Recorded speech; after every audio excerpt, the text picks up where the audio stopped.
સારું રહે છે એવું મને લાગે છે. અમે આવીએ તારની વાત નથી, હું તમને બધાને પૂછું કે બરોબર રહે છે ને? બરોડા સ્વચ્છ રહે છે? જરા જોરથી હા બોલો તો ખબર પડે ને. હા તો બરોબર છે. હજુ અમુક વસ્તુ આમ અંદર હાર્ટીલી હા નથી આવતી, હું બોલું છું એટલે હજુ આપણે થોડુંક મહેનત કરવી જોઈએ. પબ્લિકનો અવાજ આપણને પહોંચવો જ જોઈએ.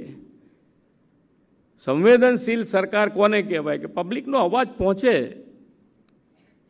કે ભાઈ અત્યારે હજુ ખોખારીને હા નથી આવતી, એટલે ક્યાંક ને ક્યાંક નાની મોટી મુશ્કેલી હશે એ દૂર કરવાની. આપણે એને નેગેટિવ તરફ લઈ જવાની વાત જ નથી.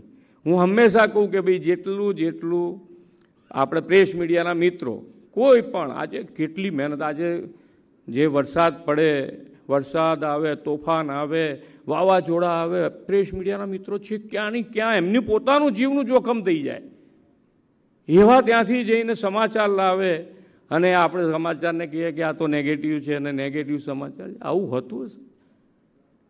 એની ઉપર એક્શન લેવું પડે. ભાઈ જુઓ ક્યાં ગાડી છે, કેવી રીતે છે કે એ લોકો પહોંચી શકે તો સરકાર કેમ ના પહોંચી શકે? પોઝિટિવ કે લઈને આગળ વધવું છે અને તો જ આપણે કામ સારું કરી શકીએ.